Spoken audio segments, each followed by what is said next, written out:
قیامت امام زمان علیہ السلام بلند ترین صلوات.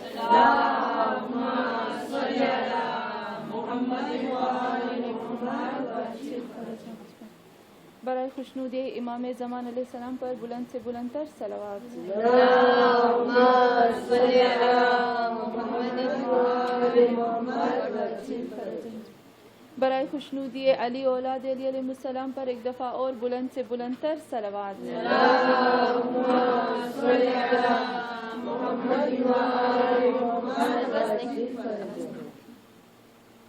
نعرے حیدری، نعرے رسالت، یا رسول اللہ، تکبیر، اللہ اکبر. علی و اولاد علی علیہ السلام پر بلند ترین صلوات. اللهم صل على محمد وآل محمد وعجل فرجهم.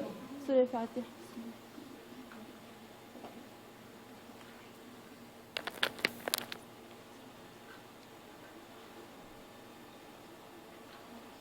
أعوذ بعزة الله الملك الحق المبين من شر ذي شر في العالمين. الصلاة والسلام على صاحب الدعوة النبوية والسولة الحيدرية والعصمة الفاطمية والحلم الحسنية والشجاعة الحسينية والعبادة السجادية والمآثر الباقرية والآثار الجعفرية والعلوم الكاظمية والحجج الغزبية والجود التقوية والنكابة النكبية والهيبة العسكرية والعيبة الإلهية. القائم بالحق صلوات. اللهم صل على محمد وآل محمد. اللهم صل على فاطمة وأبيها وبعلها وبنيها والسر المستودع فيها بعدد ما أحاط به علمك. صلوات. اللهم صل على محمد وآل محمد وعجل فرجهم.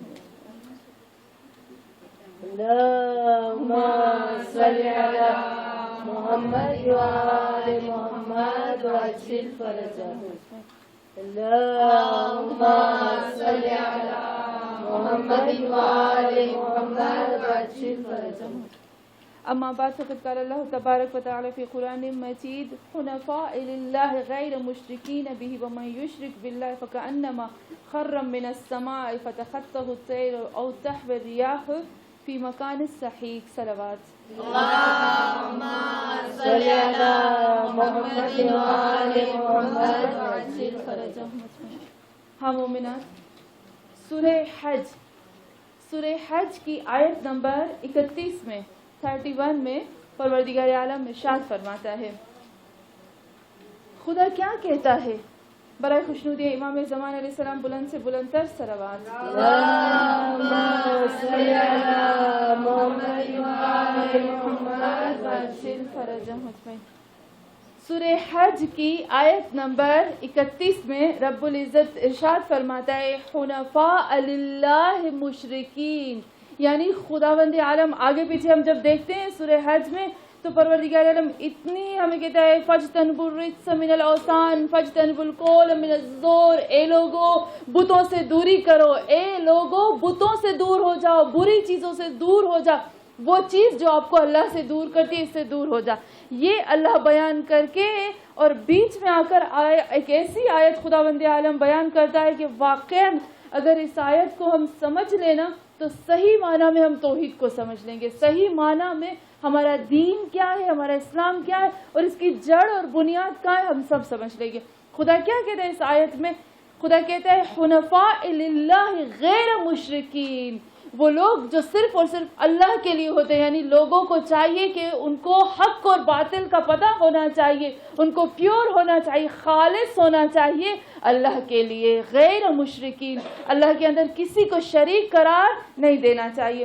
اور پھر مجھے نہیں معلوم کہ مجھے نہیں پتا کہ یہ جو ہمارے پاس آیت ہے کتنے پرسنٹ ہمارے اندر جا سکتی ہے، لیکن مجھے تو یہ آیت بہت گہرائی میں لگتی ہے. اللہ کہتا ہے وَمَن يُشْرِكْ بِاللَّهِ، اگر کوئی شرک کرتا ہے اللہ کے اوپر، اگر کوئی اللہ کے ساتھ کسی کو شریک قرار دیتا ہے، تو پروردگار عالم آگے ایک چھوٹی سی مثال دیتے ہیں، فَكَأَنَّمَا خَرَّ مِنَ السَّمَاءِ، اس طرح سے ہے کہ جس طرح سے کوئی آسمان سے گر جائے. فَكَأَنَّمَا خَرَّ مِنَ السَّمَاءِ، خر کا مطلب ہوتا ہے نا، ایک ہم کہتے ہیں نزل، ہم کہتے ہیں حبت، نازل ہونا، آہستہ سے آنا، پھر اسپیڈ کے ساتھ آنا. نہیں، خر کا مطلب ہوتا ہے ایک بہت تیزی کے ساتھ آسمان سے ایسا پھینکنا کہ اگر وہ زمین پہ آنا چاہے تو اس کا کوئی حصہ زمین پہ نہیں پہنچے گا. عجیب آیت ہے نا. اگر میری زبان سے آپ کو نہیں سمجھ میں آتے تو گھر جا کر ضرور آپ یہ آیت دیکھیے گا. پھر خدا کہتے ہیں فَتَخَطَّهُ الطَّيْرُ، جب وہ آسمان سے گرا، اللہ کہتا ہے کہ جس نے اللہ کی ذات میں شرک کیا وہ بالکل اس طرح سے جیسے آسمان سے گرا، اور آسمان سے گرتے ہی فَتَخَطَّهُ الطَّيْرُ، وہاں پر اس کو ایگل نے، باز نے، کہتے ہیں نا خطرناک جانوروں نے وہیں پر اس کو اچک لیا، وہیں پر اس کو کھا لیا، وہیں پر اس کی بوٹی بوٹی نوچ لی. اور پھر آگے خدا کہتا ہے کہ او تحوی بہ الریاح فی مکان صحیح، یا تو پھر اتنی اسپیڈ سے ایک خطرناک ہوا آئے گی اور وہ ہوا اس کو لے کر بہت دور اور بہت ہی خطرناک جگہ پر جا کر پھینک دے گی. ہاں مومنان، مجھے نہیں معلوم کہ کتنا ہمیں یہ سمجھ میں آئی آیت، لیکن یہ آیت بہت بہت بہت ایک خطرناک آیت ہے جو ہمیں یہ بتاتی ہے کہ اللہ کا کسی کو شریک نہ بناؤ.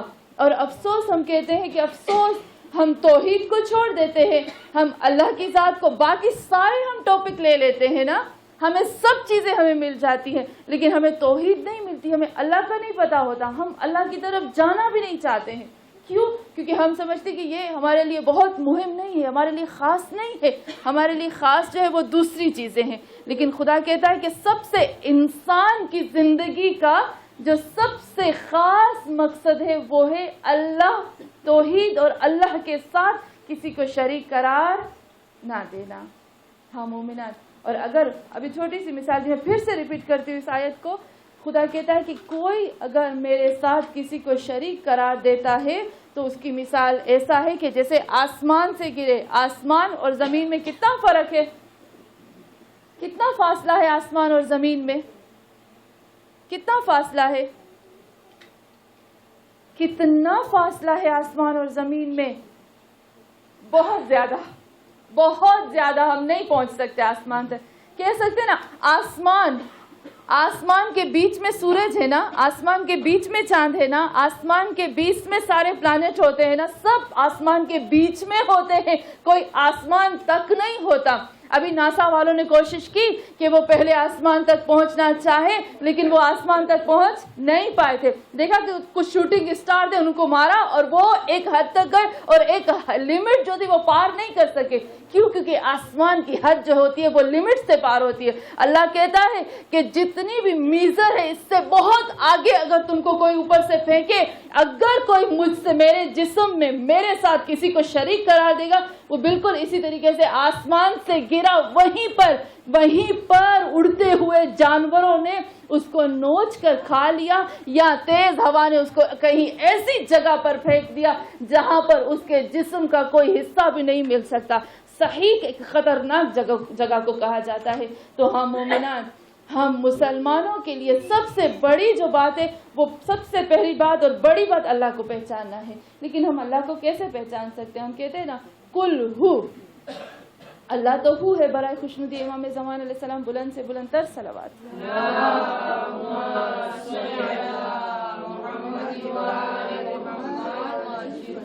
اللہ تو ہو ہے، ہم اس ہو کو نہیں جان سکتے.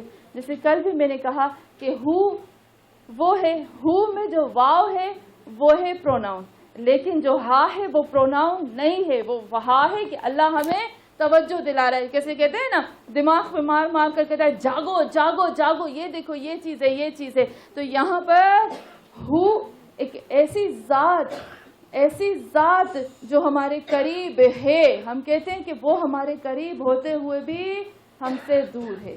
کیوں؟ کیونکہ انسان اس کو تلاش نہیں کر سکتا. ہو یعنی وہ اللہ، جیسے کل بھی میں نے کہا تھا، برائے خوشنودی امام زمان علیہ السلام بلند سے بلند تر صلوات.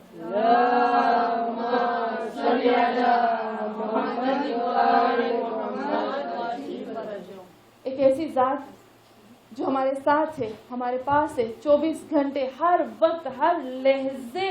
خداوند عالم کہتا ہے کہ میں تمہارے ساتھ ہوں، لیکن ہم اس کو دیکھ نہیں پاتے، ہم اس کو سمجھ نہیں پاتے. حدیث میں بھی ہے نا، کل بھی میں نے کہا سبحان، کائنات کی تمام مخلوقات مل کر بھی اگر اللہ کو پہچاننا چاہے تو بھی اس کی ذات کو پہچان نہیں سکتی. قرآن میں آپ نے ایک چیز پڑھی ہوگی، اولل الباب. اولل الباب کا لفظ پڑھا ہے آپ لوگوں نے؟ قرآن میں ہے نا اولل الباب. یہ جو لب، اس کے ہم کہتے ہیں روٹ ورڈز ہوتے ہیں. لب کہا جاتا ہے میخ، جو دماغ کی ایک چھوٹی سی میخ ہوتی ہے جس کے ذریعے سے انسان اشرف المخلوق ہے، جس کے ذریعے سے وہ لب ہوتا ہے، چھوٹا سا ہوتا ہے.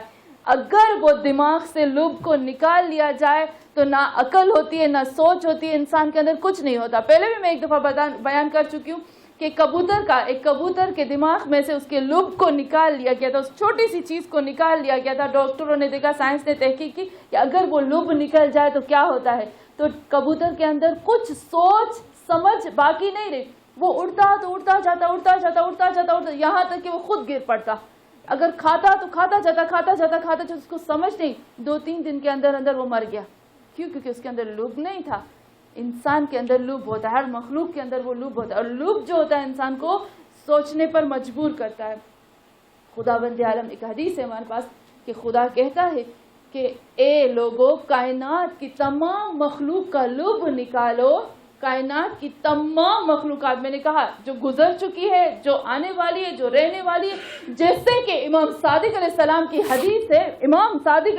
حدیث ہے میں نے پڑھی کہ مولا فرماتے ہیں کہ جب تمام مخلوقات جنت اور جہنم میں اپنی اپنی جگہ پر ٹھہر جائیں گی، میرے مولا فرماتے ہیں کہ جب تمام مخلوقات قیامت کے بعد جنت اور جہنم میں ٹھہر جائیں گی تو اس کے بعد پروردگار عالم ایک اور عالم خلق کرے گا. ایک ایسا عالم خلق کرے گا کہ جس میں نہ مرد ہوگی نہ عورت ہوگی، یعنی یہ 2 جنس مذکر اور مؤنث نہیں ہوگی، اور وہ صرف عبادت کریں گے. اس کا کیا مطلب ہے؟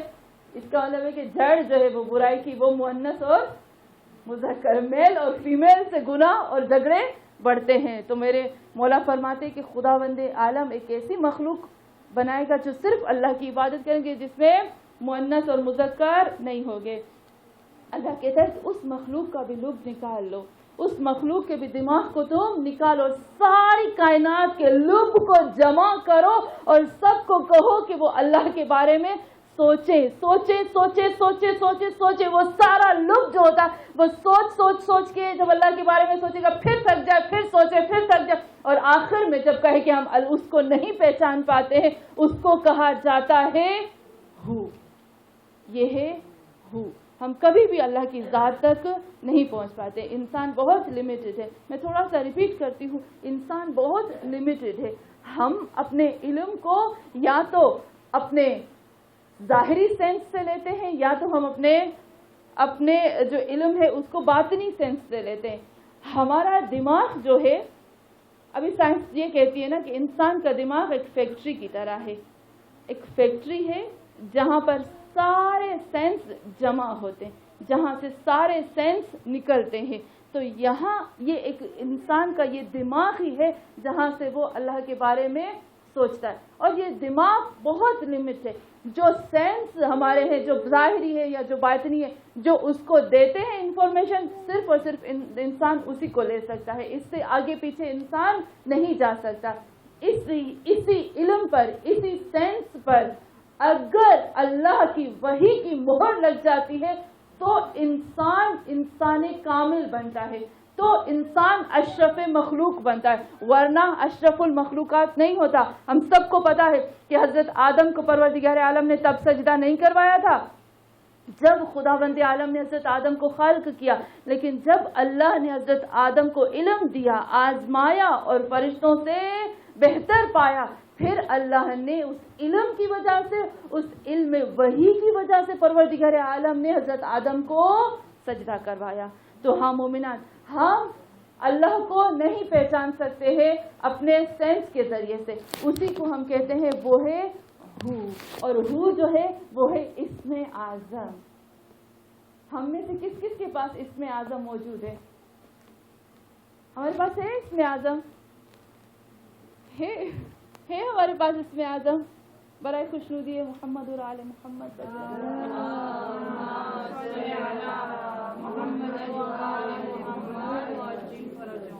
ہم میں سے کس کس کے پاس اسم اعظم موجود ہے؟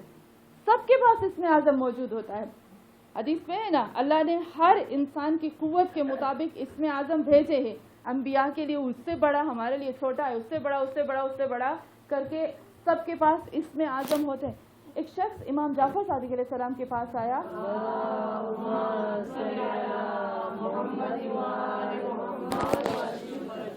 میرے مولا سے کہنے لگا کہ یا امام آپ مجھے اسم اعظم سکھا.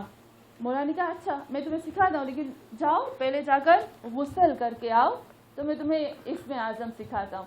وہ شخص گیا غسل کرنے کے لیے. امام نے اپنے صحابیوں سے کہا جاؤ تلواریں لے کر اس کے سامنے کھڑے ہو جاؤ اور اس کو کپڑے پہننے سے اور باہر نکلنے سے روک دو، ایسا کہ جیسے ابھی تم اس کو قتل کر ڈالو گے. سارے اصحاب جو تھے وہ اس کے سامنے کھڑے ہو گئے. وہ رو رہا ہے، چیخو پکار کر رہا، اللہ کا واسطہ، امام کا واسطہ، مجھے چھوڑ دو، مجھے جانے دو، مجھے جانے دو. انہوں نے کہا کچھ بھی ہو جائے آج تو ہم تمہیں نہیں جانے دیں گے، آج تو ہم تمہیں قتل کر دیں گے، کیونکہ ہمیں آرڈر ملا ہے کہ ہم تمہیں آج مار دیں گے. اتنی دیر کے بعد جب وہ امام کے پاس پہنچا تو امام نے کہا غسل کرنے میں اتنی دیر؟ کہا نہیں مولا کچھ اور ہو گیا تھا. کہا کیا ہو گیا؟ کہا مولا جب میں نکل رہا تھا غسل کے لیے گیا، اور میں جب وہاں گیا اور میں غسل میرا ہو گیا اور میں نکلنے لگا اور میں کپڑے پہننے لگا تو کچھ لوگ میرے سامنے آ کر مجھے قتل کرنے لگے اور وہ مجھے مارنا چاہتے تھے. امام نے کہا پھر کیا ہوا؟ کہا کہ میں نے ان کو بہت کہا کہ اللہ کا واسطہ، رسول کا واسطہ، فلاں کا واسطہ مجھے چھوڑ دو، مجھے یہ کرو، مجھے وہ مانے ہی نہیں. جب میں نا امید ہو گیا تو میرے دل سے ایک آواز نکلنے لگی، میرے دل میں سے ایک آواز نکلی اور میں نے اس کو پکارا. مجھے یقین تھا کہ میں بچ جاؤں گا، کوئی ذات موجود ہے جو مجھے بچائے گی. اور پھر امام نے کہا جب مجھے وہ ذات یاد آئی اور جب میں نے اتنے سٹریس میں اور پریشانی میں جب میں نے اس کو پکارا نا تو میں نے دیکھا کہ ان کی تلواریں خود بخود نیچی ہو گئی اور پھر مجھے آنے دیا. تو مولا نے یہاں فرمایا کہ دیکھو یہی اسم اعظم ہے، وہ اللہ کا لفظ جس کے اندر جب تم اللہ کو پکارو خدا اور تمہارے بیچ میں کوئی اور نہ ہو وہ بن جاتا ہے اسم اعظم. جب تم اللہ کو پکارتے ہو اور تمہارے بیچ میں کوئی اور خیالات آتے ہیں وہ کبھی بھی اسم اعظم نہیں بن سکتا. ہم کہتے ہیں نہیں یہ اسم اعظم ہے. کہا نہیں وہی اسم اعظم ہے. ایک شخص بہت بڑے ایک آیت اللہ کے پاس گیا اور کہا کہ مجھے اسم اعظم سکھا. اس نے کہا ٹھیک ہے میں سکھاؤں گا لیکن میری ایک شرط ہے. برائے خوشنودی امام زمان علیہ السلام بلند سے بلند تر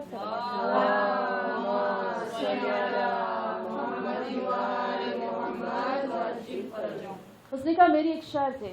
کہا کیا شرط ہے؟ کہا کہ اگر میں تمہیں رات کو 2 بجے بھی کہوں گا نا اٹھ کے جاؤ میرے لیے پانی بھر کے لا تو تمہیں لانا پڑے گا. کہا ہاں یہ چھوٹی سی میں تو بڑا بہادر ہوں. کہا ٹھیک ہے. لیکن اس کو پتہ نہیں تھا کہ وہ جو اس کا استاد ہے اس کا گھر جو ہے وہ بیابان میں ہے اور اس کے گھر میں کنواں نہیں ہے.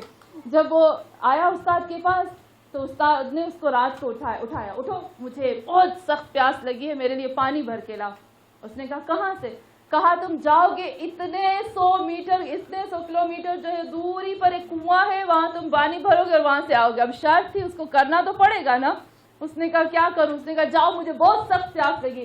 1 گلاس پانی کے لیے اتنے کلومیٹر دور بھیجتا ہے اپنے شاگرد کو.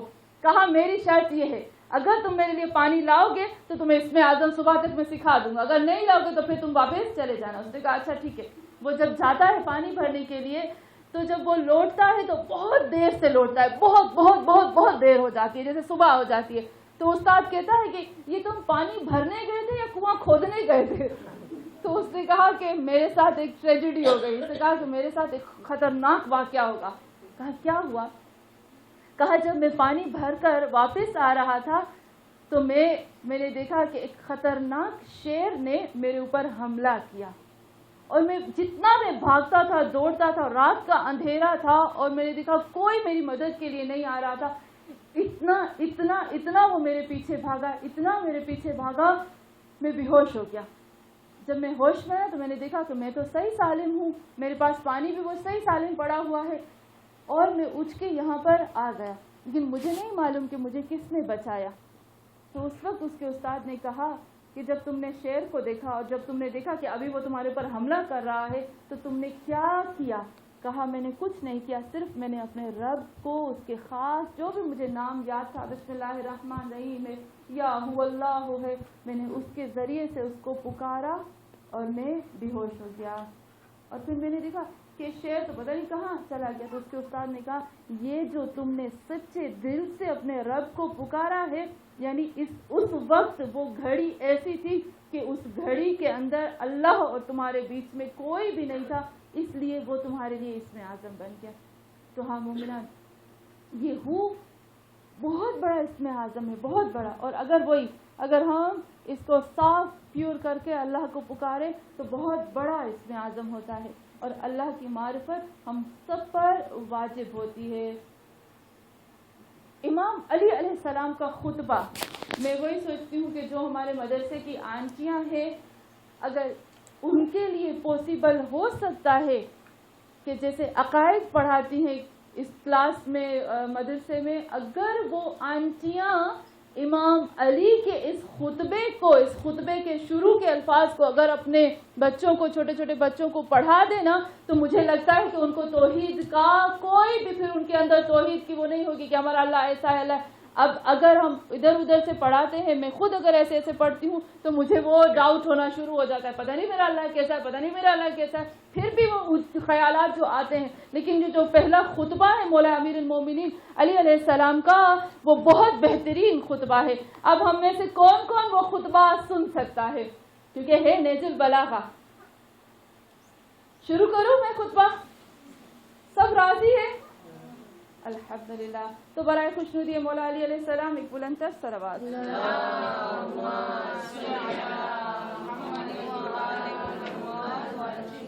مولا کائنات امیر المومنین علی علیہ السلام اپنے پہلے خطبے میں فرماتے ہیں، اب میں اس کو تھوڑا سا جلدی جاؤں گی اور اگر اس کو زیادہ ایکسپلین کروں گی انشاءاللہ کل۔ مولا کائنات امیر المومنین علی علیہ السلام فرماتے ہیں الحمدللہ، سب سے پہلا خطبہ اور سب سے پہلا خطبہ اللہ کے بارے میں اور اللہ کی حمد و ثنا کے بارے میں۔ اس سے پہلے کہ مولا علی کے خطبے کو شروع کروں، میری بی بی فاطمۃ الزہرا سلام اللہ علیہا بھی جب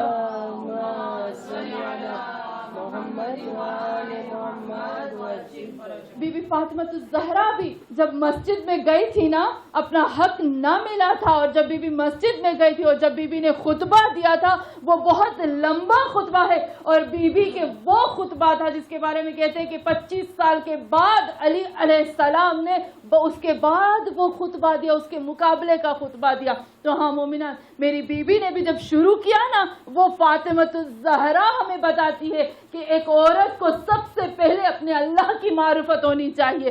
اگر میرے اندر اللہ کی معرفت نہیں ہے تو میں اپنے بچوں کو کیا دے سکتی ہوں، اولاد کو کیا دے سکتی ہوں، نسلوں کو میں کیا دے سکتی ہوں؟ بی بی کے خطبے میں بھی اللہ کی تعریف آتی ہے، اللہ کے بارے میں آتا ہے کہ اللہ کیا ہے، اللہ کیوں ہے، اللہ نے کیوں مخلوق کو خلق کیا۔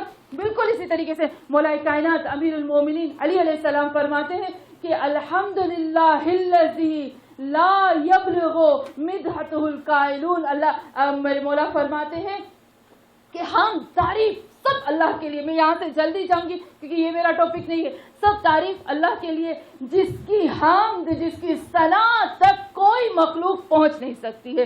پھر آگے فرماتے ہیں کہ ولا یحصى نعماء العدون، تمام عدون کا مطلب ہوتا ہے مبالغہ، ہم کہتے ہیں نا عدون یعنی بے انتہا کاؤنٹ کرنے والا، ایک ایک قطرے کو جو کاؤنٹ کرتا ہے، بے انتہا کاؤنٹ کرنے والا بھی اس کی نعمتوں کو کاؤنٹ نہیں کر سکتا کہ جتنی اللہ نے ہم لوگوں کو نعمتیں عطا فرمائی ہیں۔ اور پھر میرے مولا فرماتے ہیں کہ وَلَا يُؤَدِّي حَقَّهُ الْمُجْتَهِدُونَ، کوئی مجتہد بھلے ہم کتنی بھی محنت کریں، اسٹرگل کریں، بھاگ دوڑ کریں، کتنا بھی اگر ہم چاہیں نا کہ ہم اس اللہ کا حق ادا کر سکیں، کبھی بھی ہم اس کا حق ادا نہیں کر سکتے ہیں. میں ڈیٹیل سے نہیں جاؤں گی، لیکن میں ایک خواہش کروں گی کہ آپ اس کو ڈیٹیل میں ضرور پڑھیے گا. اور پھر میرے مولا، یہاں سے ہمارا شروع ہوتا ہے، میرے مولا فرماتے ہیں الذی لا یدرکہ بعد الہمم. میرے مولا فرماتے ہیں کہ اگر تمام انسان مل کر بھی حرکت کرے نا،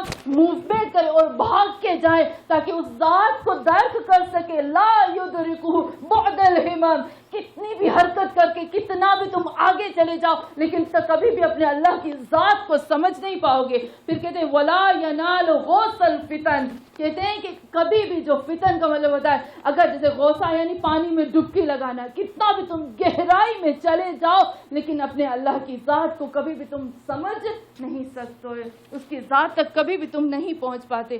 پھر میرے مولا فرماتے ہیں کہ اول الدین معرفت. ہمیں فرماتے ہیں اے لوگوں، تمہیں پتا ہے کہ دین کی شروعات کہاں سے ہوتی ہے؟ دین شروع کہاں سے ہوتا ہے؟ اول الدین معرفت. پہلی دین کی جو ہم کہتے ہیں بنیاد ہے وہ معرفت سے ہوتی ہے. پھر کہتے ہیں وہ کمال المعرفت تصدیق بھی. معرفت کا مطلب یہ نہیں ہے کہ بس مجھے پتا ہے، نہیں، اس کے اوپر اسٹیمپ لگاؤ، مہر لگاؤ تصدیق کی کہ اشہد، میں گواہی دیتی ہوں، مجھے میرے اندر ایمان آ گیا. تصدیق کا مطلب ہوتا ہے کہ جب میں نے اس کو پہچانا کہ میرا اللہ ایسا ہے تو اس کو جم کرو اور اس کے اندر ایمان لاؤ اور مضبوط طریقے سے کہو کہ میں اپنے اللہ کو جانتی ہوں، تصدیق کرتی ہوں کہ میرا رب جو ہے وہ ایسا ہے کہ کائنات کی تمام مخلوق بھی اس تک نہیں پہنچ پاتی. اور پھر میرے مولا فرماتے ہیں آگے کہ وَكَمَالُ التصدیق بِهِ توحید. 3 مرحلوں کے بعد، 3 چیزوں کے بعد، 3 اسٹیپ کے بعد، 2 اسٹیپ کے بعد تیسرا اسٹیپ جو آتا ہے وہ توحید ہے. کہتے ہیں وَكَمَالُ التصدیق توحید اللہ، کہ اگر جب میں کہتی ہوں کہ ہاں مجھے دل سے یقین ہو جاتا ہے، مجھے دل سے بھروسہ ہو جاتا ہے کہ میرا رب ایسا ہے، میرا اللہ ایسا ہے، پھر میرے اندر آتا ہے کہ میرا خدا تو واحد ہے، میرے خدا کا کوئی شریک نہیں ہے. میں اپنی ذات میں، میں اپنی اولاد میں، میں اپنے بچوں میں، اپنے گھر میں، اپنی مال میں، اپنی پراپرٹی میں، اپنی ملکیت میں کسی کو بھی اللہ کا شریک قرار نہیں دے سکتی. یہ شرک بہت خطرناک چیز ہوتی ہے، بہت خطرناک ہوتی ہے. جب مرنے کے وقت جب انسان اس دنیا سے جاتا ہے نا، اس وقت شیطان اسی شرک کے ذریعے سے بھٹکاتا ہے، اسی شرک کے ذریعے سے. تمہیں تمہارے بچے سے محبت ہے نا، چلو تمہیں جینا ہے نا، میں تمہارے بچے کے لیے کر دوں گا. ایک شخص تھا نا، اس کو بہت پیاس لگی تھی، جب وہ مرنے لگا تھا، بہت پیاس لگی. شیطان اس کے سامنے پانی کا گلاس پکڑ کے کھڑا تھا. جان کیسے کہتے ہیں نا، حالت جان کنی، مرنے کی حالت تھی. شیطان نے کہا بہت پیاس ہے نا، بہت پیاس ہے، یہ پانی میرے ہاتھ میں ہے، یہ پانی میرے ہاتھ میں ہے، کہو اللہ کا کوئی اللہ ہے ہی نہیں، مجھے سجدہ کرو، تمہیں پانی دوں گا. دیکھو تمہاری آل اولاد، تو تمہارے بعد تمہاری بیوی دوسری شادی کرے گی، کسی غیر مرد کے پاس چلی جائے گی، اس کے دل میں ہاں میری بیوی چلی جائے گی. تمہارے بچے تمہیں چھوڑ دیں گے، تمہارے بچے یتیم ہو جائیں گے، تیری ملکیت، تیری پراپرٹی، تیرا سب کچھ چلا جائے گا. میرے پاس پانی ہے، بعد میں یہ پانی پی لے رہا ہے، ایک دفعہ مجھے سجدہ کر لینا، بعد میں توبہ کر لینا، زندگی تو تمہیں مل جائے گی، بعد میں تم توبہ کر لینا. اس نے کہا ٹھیک ہے. اس نے سجدہ کیا، وہیں اس کی روح پرواز ہو گئی. اگر کوئی مومن ہوتا کہتا مجھے پانی نہیں چاہیے. یہاں کہتے ہیں کہ اول الدین معرفت ہے، تصدیق ہے، پھر توحید ہے. نہیں، یہ پانی کیا چیز ہے؟ جو بچانے والا ہوتا ہے وہ مجھے بچائے گا. کائنات کی جس رب نے مجھے پالا، جس رب نے حضرت آدم کو ماں باپ کے بغیر پالا، جس رب نے حضرت عیسیٰ کو باپ کے بغیر پالا، وہ میرے بچوں کو بھی پال سکتا ہے. وہ کیا نہیں کر سکتا؟ وہ رب جس کے اندر 70,000 ماؤں کی محبت بھری ہوئی ہے، وہ ایک ماں کی محبت کو کیا کرے گا؟ وہ رب جس کو مجھ سے زیادہ میری فکر ہوتی ہے، وہ رب کیا میری اولاد کی فکر نہیں کرے گا؟ تو میں کیوں فکر کروں؟ اگر جب انسان کے اندر یہ توحید کا بات ہوگی نا، جب اللہ کی بات ہوگی، وہ کبھی بھی نہیں بھٹکے گا۔ ہاں مومنان، یہاں میرے مولا فرماتے ہیں کہ اول الدین معرفت جب تم نے پہچان لیا کہ ہاں میرا رب یہ ہے، اور یہ معرفت میرے مولا کہتے ہیں کہ یہ معرفت تو اللہ نے تیرے اندر خود سے ڈال لی ہے۔ جب تیرے رب نے تجھے پیدا کیا تھا نا، تو تیرے اندر یہ معرفت موجود تھی۔ اب اس پر مہر لگانا، تصدیق کرنا کہ ہاں اے اللہ تم نے میرے اندر ڈالی، میں نے تجھ سے وعدہ کیا کہ تو ہی میرا رب ہے۔ اب یہ بات جو ہے تمہیں دنیا میں آ کر اس کی نشانیوں کو دیکھ کر، اس کے انبیاء کو دیکھ کر، اس کی قرآن کو دیکھ کر، آیتوں کو دیکھ کر تجھے کرنی پڑے۔ یہ ہے اصل توحید۔ اور پھر میرے مولا کہتے ہیں کہ توحید کیا ہے؟ میرے مولا فرماتے ہیں کہ توحید کیا ہے؟ پھر آگے کہتے ہیں کہ توحید و کمال التوحید اخلاص لہو، کہ توحید وہ ہے کہ تم اللہ کو پیور مانو، صاف شفاف، کہ میرا اللہ اتنا صاف ہے کہ اس کے ساتھ میں کسی چیز کو بھی نہیں رکھ سکتی ہوں۔ عجب بات یہ ہے کہ میرے مولا ایک اور خطبے میں فرماتے ہیں، کیا فرماتے ہیں؟ ایک اور خطبہ ہے میرے مولا کا، جس میں میرے مولا فرماتے ہیں لا یتوہمون، یعنی فرشتوں کے بارے میں کہتے ہیں انسان تم اللہ کو کیا سوچتے ہو؟ لا یتوہمون ربهم بالتصویر ولا یجرون علیہ الصفات مصنوعین، کہ جب اللہ کے جو فرشتے ہیں وہ اپنے اللہ کے بارے میں جب سوچتے ہیں نا، تو کبھی بھی ان کے اندر اللہ کا وہم نہیں آتا۔ وہ اللہ کے بارے میں نہیں سوچتے کہ میرا رب جو ہے وہ نور کی طرح ہے۔ کبھی کبھی ہمارے ذہن میں آتا ہے، مجھے نہیں معلوم، لیکن جب ہم بچپن میں چھوٹی سی تھی تو میری دوست نے مجھے کہا کہ میں نے قرآن میں پڑھا اللہ تو گلاب کے پھول کی طرح ہے، اللہ تو چاند کے نور کی طرح ہے، اللہ تو سورج کی روشنی کی طرح ہے، اللہ تو نور ہے، اللہ نور السماوات والارض۔ خدا خود کہتا ہے کہ میں نور ہوں زمین اور آسمان کا۔ جب خدا خود کہتا ہے کہ اللہ نور السماوات والارض، تو ہم کیا ہیں؟ اللہ نے خود پرمیشن دے دی ہے مجھے کہ میں کہوں کہ میں نور ہوں، لیکن کون سا نور ہے یہ بھی تو پتہ ہونا چاہیے نا۔ تو یہاں پر یہ بات آتی ہے کہ ہم کیا اللہ کو کیا سمجھتے ہیں؟ ایک نور سمجھتے ہیں۔ تو یہاں پر میرے مولا فرماتے ہیں کہ سیکھو توحید کو، سیکھو فرشتوں سے سیکھو، کہ فرشتوں جو ہے لا یتوہمون ربهم بالتصویر، کبھی بھی ان کے وہم اور گمان میں اللہ کی کوئی تصویر نہیں بنتی، ان کی سوچ میں نہیں بنتی۔ وہ نہیں کہتے میرے رب جو ہے وہ نور ہے، فلاں نور ہے، فلاں نور ہے، فلاں نور ہے، نہیں کہتے ہیں۔ اور پھر کہتے ہیں کہ کبھی بھی کوئی فرشتہ جو ہے وہ اللہ کو نہیں ملاتا ہے مخلوقات سے۔ مخلوق الگ ہے، اللہ الگ ہے۔ ہاں مومنات، اسی خطبے کو انشاءاللہ اس کے تھوڑے باقی ہے، اس کو انشاءاللہ کروں گی، لیکن بہت ہی خوبصورت خطبہ ہے کہ میرے مولا فرماتے ہیں کہ آگے فرماتے ہیں کہ کوئی شخص جو ہوتا ہے کہ جب اللہ کو خالص مان لیا تو سمجھ لو کہ اللہ کی صفات نہیں ہے۔ میں عجب ہو گئی، ارے بولا اللہ کی صفات نہیں ہے؟ اللہ کی کیسے کہتے ہیں کہ اللہ کی تو صفات ہے 99، ہم کہتے ہیں نا 99 نیم ہے اللہ کے، نام ہیں جو صفات میں آتے ہیں۔ اللہ هو الرحمن الرحیم الودود الغفور الشکور الحمید المجید الغنی الفقیر، کیا کیا کیا کیا کیا کیا ہم کہتے ہیں اللہ کے یہ سب نام آتے۔ اے میرے مولا آپ کہتے ہو کہ اللہ کی کوئی صفت ہی نہیں ہے، یہ کیا ہے؟ تو میرے مولا فرماتے ہیں کہ اللہ کی صفت ہماری صفت کے ساتھ نہیں ہے، اللہ کی صفت ایک ہی صفت۔ انشاءاللہ اس کو اور ایکسپلین کروں گی میں۔ پھر کہتے ہیں کہ اگر کسی نے اللہ سے کہا کہ اللہ کی صفت الگ ہے، اللہ الگ ہے، اللہ کی صفت الگ ہے، تو وہ اس نے اللہ کو جز میں کر لیا، اس نے اللہ کے پارٹ بنا لی، اس نے اللہ کے ٹکڑے کر لی، اور جو ٹکڑے کرتا ہے نا وہ اس کو الگ کر لیتا ہے، اور جو اس کو الگ کر لیتا ہے نا وہ اس کی طرف اشارہ کرتا ہے، اور جس کی طرف اشارہ کیا جائے نا تو وہ اوپر کی طرف یا نیچے کی طرف یا ایک جگہ لیتا ہے، اور جو جگہ لیتا ہے نا وہ محتاج ہوتا ہے، اور جو محتاج ہوتا ہے وہ اللہ نہیں ہو سکتا۔ تو ہاں مومنان، یہ خطبہ ہے، انشاءاللہ تھوڑا سا کوشش کروں گی کہ اس کو آسان کروں۔ یہ میرے مولا کائنات امیر المومنین نے بہترین طریقے سے اس خطبے کو بیان کیا ہے۔ انشاءاللہ اللہ سے دعا کرتے ہیں کہ رب العزت ہمیں توفیق عطا فرمائے کہ ہم اس توحید کو سمجھ سکیں۔ اگر توحید کو نہیں سمجھا، نہ نبی ہماری شفاعت کریں گے، نہ علی ہماری شفاعت کریں گے، نہ فاطمہ الزہرا ہماری شفاعت کریں گی، کیونکہ اگر ہم نے اس کو پکڑا، توحید کو پکڑا، تو ہمارے گناہ، باقی ہمارے گناہ ہو سکتا ہے کہ معاف ہو جائیں۔ ہاں مومنان، ایک چھوٹا سا سوال کروں گی۔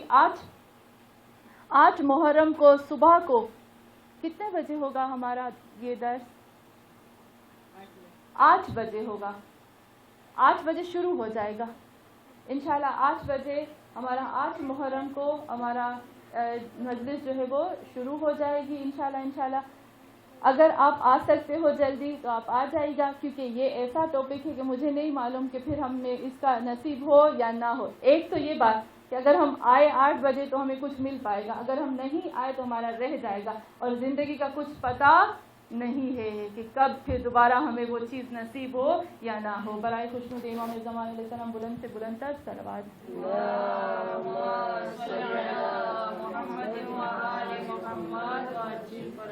ہاں مومنات، یہ ہے ہمارا اللہ. امام حسین علیہ السلام نے کی حدیث ہے کہ اللہ کو جاننا چاہتے ہو تو جاؤ اللہ کو ڈھونڈو، اللہ ہر جگہ پر موجود ہے. ہاں مومنات، ایک شخص نے جب میرے مولا سے پوچھا تھا نا کہ اللہ میں کہاں گناہ کروں، میں گناہ کو نہیں چھوڑ سکتا، میں کیسے گناہ کو چھوڑوں، تو میرے مولا نے کیا فرمایا تھا؟ جاؤ اس جگہ پر جاؤ جہاں پر اللہ موجود نہ ہو، اس کا رزق کھانا چھوڑ دو، اس کی زمین میں سے نکلنا چھوڑ دو، اور جب ملک الموت آئے تو اس کو کہہ دو کہ میرے پاس نہ آئے. یعنی 5 چیزیں امام نے اس کو کاؤنٹ کروائی ہیں، 5 چیزیں کہا کہ یہ کرو اور بعد میں جا کر گناہ کر لینا. لیکن افسوس کہ وہ امام جو ہمیں کہتے ہیں کہ تم جاؤ اللہ کو پہچانو، لیکن افسوس کہ ہم نے اس امام کو تو پکڑا ہے لیکن اس کے مقصد کو چھوڑ دیا، جو اس کا خاص مقصد ہے توحید کی معرفت. ایک دفعہ میں ذریعے امام حسین میں گئی، میں نے ذریعے امام حسین میں ایک چیز دیکھی، مجھے بہت دکھ ہوا. کچھ مسلمان، کیونکہ وہاں ذریعے میں تو مسلمان ہی جا سکتے، کچھ مسلمان خانہ کعبہ کو چھوڑ کر امام حسین کی ذریعے کی طرف نماز پڑھ رہے تھے. جائز ہے یہ؟ جائز ہے؟ مسلمان ہے وہ، شفاعت ہوگی ان کی، توحید میں آتے ہیں، اللہ اور نبی سے آنکھ ملا پائیں گے قیامت میں؟ کبھی. ہاں مومنان، میرا حسین وہ ہے جو یہ کہتا ہے کہ اللہ کو پکڑو، میں نے اللہ کے لیے سب کچھ کیا ہے. میرا حسین وہ ہے کہ جب علی اکبر کی چھاتی سے برچھی نکالنے کا وقت آیا تھا نا، تو میرے حسین نے جب اندر ہاتھ ڈالا تھا تو اللہ سے کیا کہا تھا؟ اے اللہ تو دیکھ رہا ہے نا. اس لیے حسین پر یہ آسان ہے. علی اصغر کو ہاتھوں پہ اٹھا کر کیا کہا تھا؟ اے اللہ حسین پر یہ وقت بہت سخت ہے لیکن تو دیکھ رہا ہے نا، تو حسین کے لیے بہت آسان ہے. ہم عزاداران امام، یہ وہ وقت ہے کہ میرا حسین تنہا رہ گیا، کوئی میرے مولا کے پاس نہیں، کوئی میرے مولا کے پاس نہیں ہے. لیکن ایک وقت ہے کہ جب کربلا میں میرے مولا اکیلے تھے. تاریخ لکھتی ہے کہ میرے مولا حسین کربلا کے میدان میں کسی کا انتظار کر رہے ہیں، کبھی ادھر جاتے ہیں کبھی ادھر جاتے ہیں. کسی نے پوچھا مولا کس کا انتظار ہے؟ کہا کہ انسان جس سے دوستی کرتا ہے نا، اس کا بہت شدت سے انتظار رہتا ہے.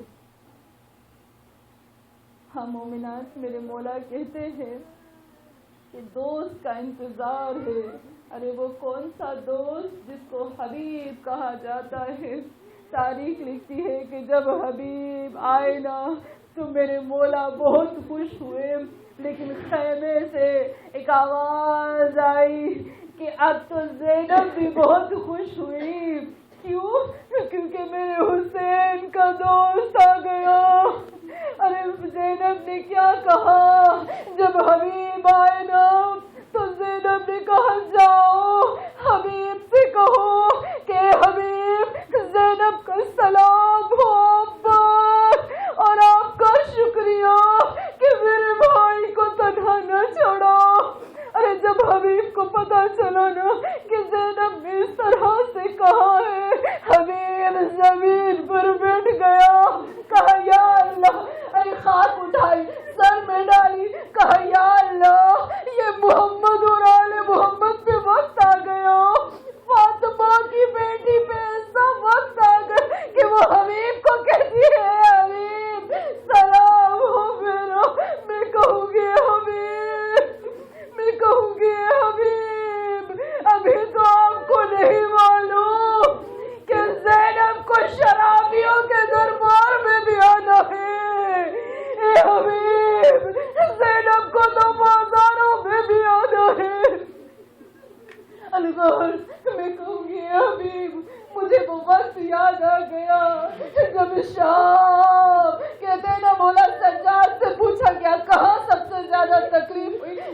بولا نکاح شام شام شام.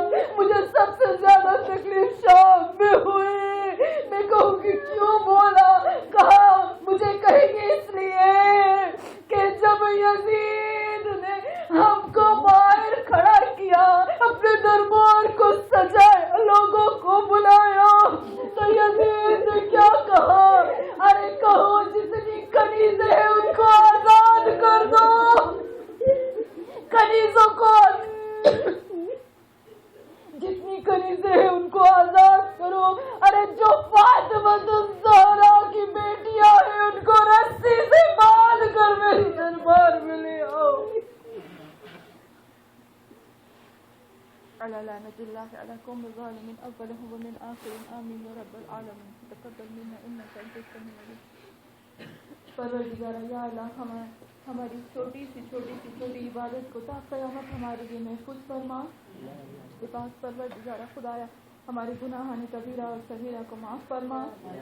اے پاک پروردگار تجھے تیری پاکیزگی کا واسطہ خدایا، تجھے تیرے رب ہونے کا واسطہ خدایا، تجھے تیرے اللہ ہونے کا واسطہ خدایا، تجھے تیرے روح ہونے کا واسطہ خدایا، تیرے محمد کا واسطہ، تجھے تیری محمد کی آل کا واسطہ ہے. پاک پروردگارہ ہمارے اندر اپنی صحیح معنی میں معرفت عطا فرما.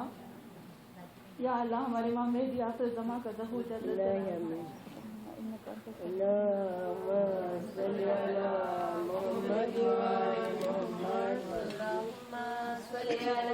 محمد